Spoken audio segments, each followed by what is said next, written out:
और इसी बीच एक और बड़ी खबर आपको बताते हैं, केजरीवाल पर ईडी ने सुप्रीम कोर्ट में हलफनामा दाखिल किया है। ईडी ने अपने हलफनामे में कहा है कि चुनाव के लिए प्रचार करने का अधिकार ना तो मौलिक अधिकार है, ना ही संवैधानिक अधिकार और ना ही कानूनी अधिकार। किसी भी राजनीतिक नेता को चुनाव लड़ने के लिए अंतरिम जमानत नहीं दी गई है, भले ही वो चुनाव लड़ने वाला उम्मीदवार क्यों ना हो। इससे एक मिसाल कायम होगी जिससे सभी बेईमान राजनेताओं को चुनाव की आड़ में अपराध करने और जांच से बचने का मौका भी मिलेगा। ये बड़ी खबर आपको बता रहे हैं। ये भी कहा है कि राजनेताओं ने न्यायिक हिरासत में चुनाव लड़ा है और कुछ ने जीत भी हासिल की है, लेकिन उन्हें इस आधार पर कभी अंतरिम जमानत नहीं दी गई है। अपनी 44 पेज के हलफनामे में ईडी ने एक चार्ट के जरिए 5 साल के चुनावों का ब्यौरा दिया है, जिसमें बताया है कि अब तक जेल से चुनाव लड़ने वाले किसी भी नेता को प्रचार के लिए अंतरिम जमानत नहीं दी गई है।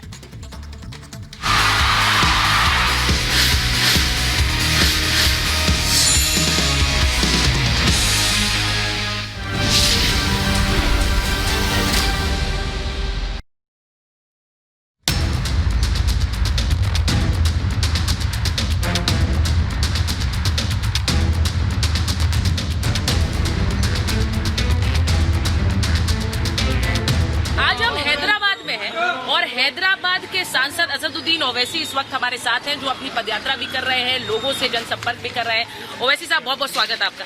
मुझे ये बताइए, 2004 से आप सांसद हैं। मुझे लगता है लोगों को देखकर ये पूछना तो नहीं चाहिए मुझे कि 24 में आप क्यों आएंगे, लेकिन 24 के लिए आप हैदराबाद के लिए क्या सोचते हैं? आपको वापस लोग चुने क्यों?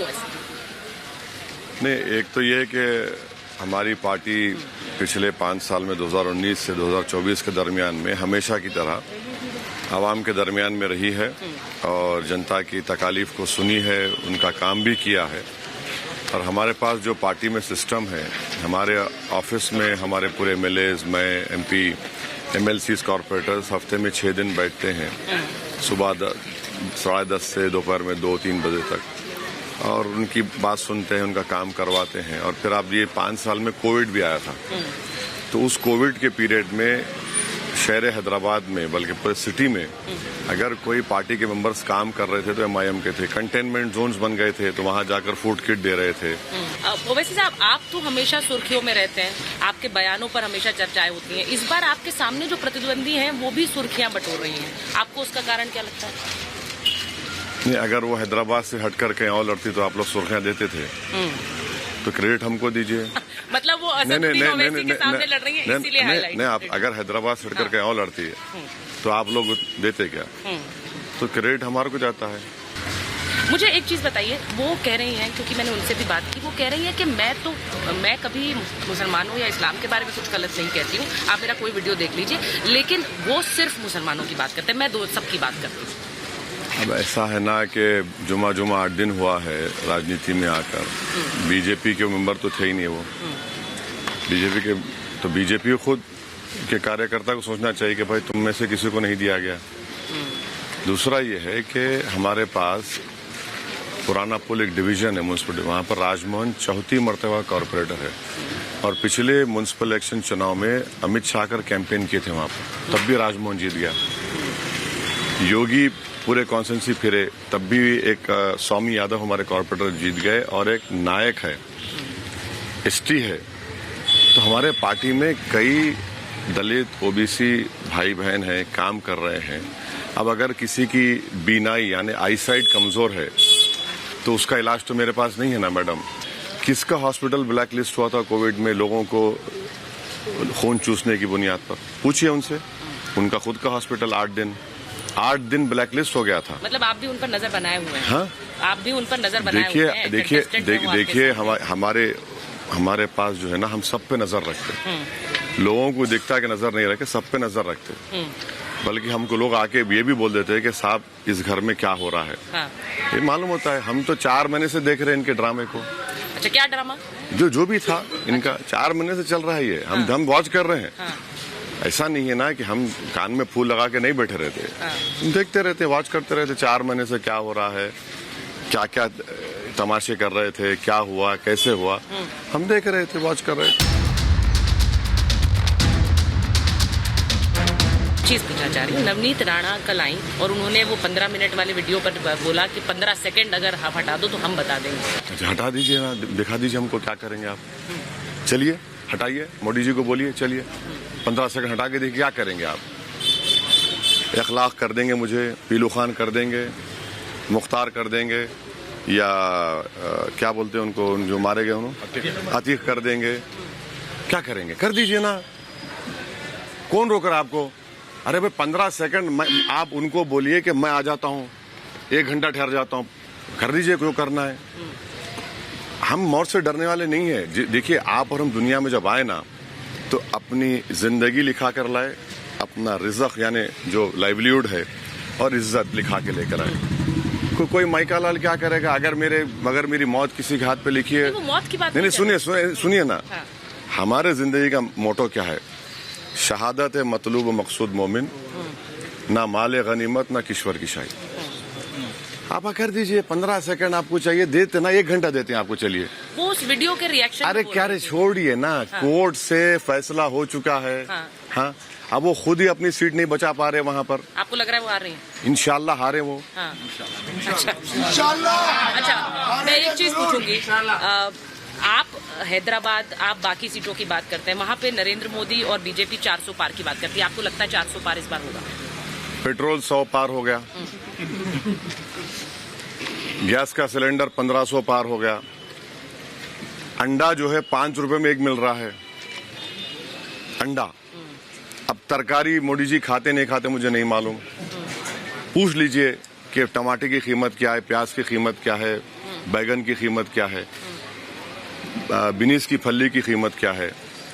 कहाँ एफोर्ड कर सक रहे लोग। तो फिर 2 बार नहीं हो सकता। नहीं, देखिए ना, वही तो हम कह रहे हैं, ये इश्यूज हैं।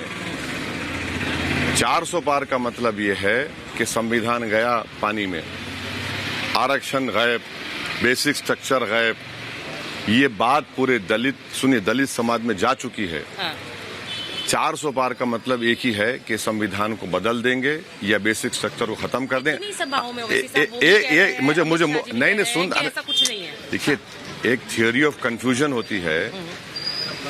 आप लोग एक बयान कैरी करिए, हमारी रिक्वेस्ट है। नहीं प्लीज सुनिए, जो डिप्टी चीफ मिनिस्टर राजस्थान के, वो बड़ी महारानी खानदान से हैं वो, उन्होंने कहा कि 400 मिलेंगे तो हम चेंज कर देंगे। क्या चेंज करेंगे भाई?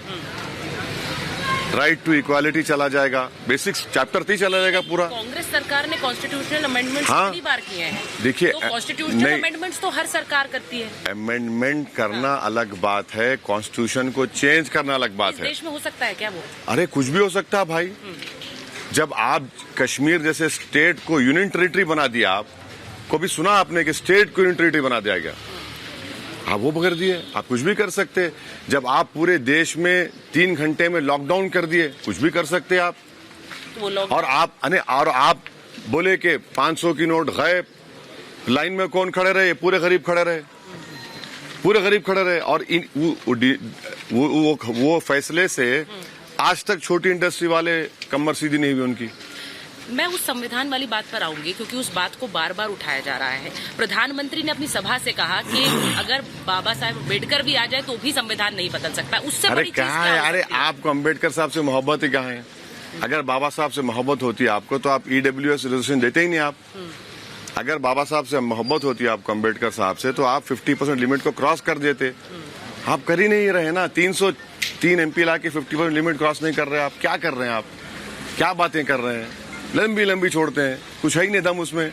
क्या मुसलमानों को रिजर्वेशन मिलना चाहिए? मुसलमानों को रिजर्वेशन आर्टिकल 15 और 16 के तहत मुसलमानों में जो कास्ट हैं उनको मिलना चाहिए। अब जैसा ये लोग धोबी हैं, पीछे खड़े हैं आपके, इनको रिजर्वेशन है, इनको रिजर्वेशन है। अब आप ये बताइए कि जो आंध्रा और तेलंगाना में रिजर्वेशन दिया जा रहा है, PS कृष्णन एक रिनाउंड एंथ्रोपोलॉजिस्ट थे इस देश के, जो मंडल कमीशन रिपोर्ट बनाए, उन्होंने बताया कि ये मुसलमानों के कास्ट को रिजर्वेशन मिलेगा, ये कास्ट को नहीं मिलेगा। अब इसमें तकलीफ क्या है भाई? अगर सुनिए, अगर एक धोबी का बच्चा, इनके पास कितने लोग मेडिसिन कर रहे हैं? 4 बच्चे डॉक्टर बने। 4 बच्चे डॉक्टर बन रहे। क्या तकलीफ है मोदी जी को? आप बताइए ना, सुनिए सुनिए। संविधान में अरे धर्म के अरे आधार पर अरे आरक्षण की बात नहीं है। धर्म के आधार पे कहाँ मिल रहा है इनको? इनके प्रोफेशन के आधार पे मिल रहा है इनको। ये धोबी है बोल के मिल रहा है। कास्ट है ना, कास्ट को मिल रहा है। कास्ट तो रियलिटी है। आप अगर न्यूज़पेपर सुनिए, अरे देखिए हुआ करता था। अरे इंडिया की, इस्लाम में अरे कास्ट महात्मा गांधी को तक कास्ट के नाम से पुकारते थे। क्या बात कर रहे हैं आप? अखबार उठा के देख लीजिए, अखबार में क्या लिखा होता है। मैरिज में सुनिए, मैरिज में लिखा होता है ये कास्ट की बच्ची है, ये कास्ट का लड़का चाहिए, ये कास्ट का लड़की है। अरे कास्ट रियलिटी है भारत में। वो तो है, बिल्कुल है।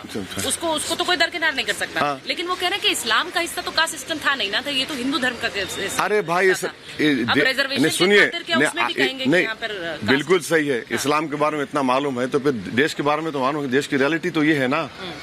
ये पसमानदा क्यों बात करते हैं मोदी जी? एक ठहरिए जरा, मैं बोल रहा हूँ। पसमानदा मुसलमान बात करते, वो इस्लाम नहीं है। बताइए, आप कभी हमारे साथ बनारस चलिए। बिल्कुल चलेंगे, आप जब बुलाएं। बनारस चल के वो बुनकरों की बस्ती में ले चलते हैं आपको, जहाँ पे अंसारी लोग रहते हैं। आप जाकर पूछिए कि उनको क्या हाल करके रख दिए मोदी जी ने। उन्हीं की कॉन्स्टिट्यूंसी है। एक लाइट का मीटर अगर चेंज कराना है, उनके फादर के इंतकाल के बाद चेंज नहीं होता। बिजली का बिल कम नहीं होता। पूरे आधे बुनकर छोड़ के भाग गए बंबई दिल्ली को। क्या बात कर रहे हैं? कौन सी दुनिया में रह रहे हैं? अरे भाई, अगर इस देश की माइनॉरिटीज ताकतवर होंगी, मुल्क ताकतवर होगा ना। आप कैसे एक समाज को जो आबादी का 14% हिस्सा है उसको आप मार्जिनलाइज करके रखेंगे? फिर तो सबको धर्म के आधार पर आरक्षण देना होगा ना। सिर्फ धर्म के आधार पर नहीं दिया जा रहा है मैडम, कास्ट की बुनियाद पर दिया जा रहा है। अच्छा, किसने कहा था अगर आपको इस्लाम से इतनी मोहब्बत है, मोदी जी को जो क्लेम करते हैं, मैं घुसपैठी हूं क्या? बोलिए, आप किसी से पूछ लीजिए, किसी मुसलमान से भारत के, क्या वो पसंद करेगा किसी के हिंदू बहन के गले से मंगलसूत्र लेकर अपनी जेब में डाले? वो बोलेगा भाई मुझे मौत पसंद है, मैं इतनी ऐसा काम नहीं करूंगा। आप बहरे हमारे बच्चियां जो है बच्चे पैदा करते हैं, TFR रेट गिरा है, बहुत गिरा है TFR रेट। उसके बावजूद भी कहते हैं, फिर बोलते हैं कि पूरे विश्व में दुनिया में इस्लाम बदल रहा है, यहाँ पर हिंदू मुस्लिम हो रहा है। नुपुर शर्मा मेरी पार्टी की है। पीलू खान अखलाक को मैं मार रहा हूँ। हिजाब का मसला मैं बनाया, अज़ान का मसला मैं बनाया। अरे आप ही के पार्टी के लोग धर्म संसद करते हैं और गाली देते हैं। अब मोदी जी 10 साल से क्या कर रहे हैं? खाली मुसलमान मुसलमान मुसलमान कर रहे हैं। अच्छा, एक आदमी को टिकट नहीं देते। एक को टिकट दे दो ना, चलो जिता दो। अच्छा, मेरे खिलाफ भी दे देते। आप ये कह रहे हैं 2 बार से बीजेपी की सरकार आ रही है। इस बार मुद्दे बहुत सारे, संविधान की बात हुई, लोकतंत्र की बात हुई। चाइना जमीन पे कब्जा करके बैठा है भारत की। हाँ, ये RSS का ही राष्ट्रवादी है। चुल्लू बड़ पानी में डूब मरना चाहिए RSS को।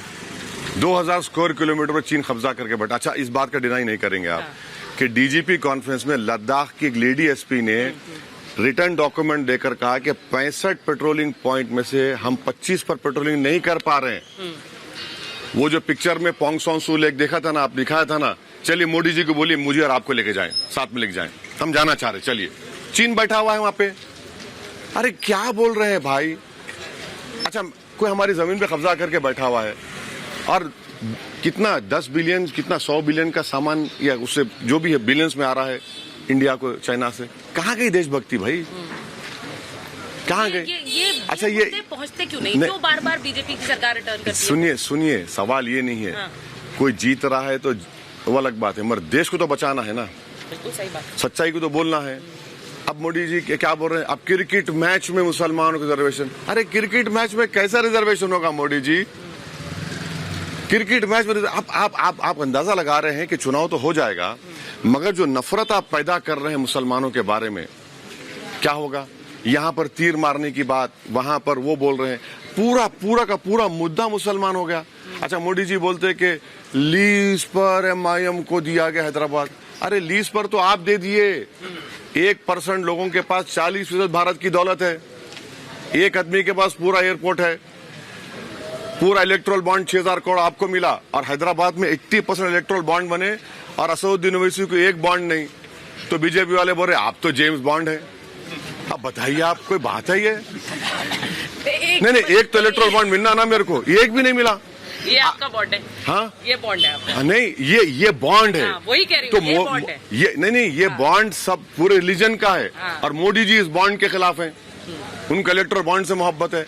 अरे आप बताइए, हम एक गोश्त की दुकान पे गए, अरे बोले माशाल्लाह काम चलता रहो, कुरैशी है वो काटते रहो। नहीं, तो फिर इसलिए भावनाएं आहत होने वाला आरोप अरे पर लगा। कैसे आहट हो रही है? हाँ।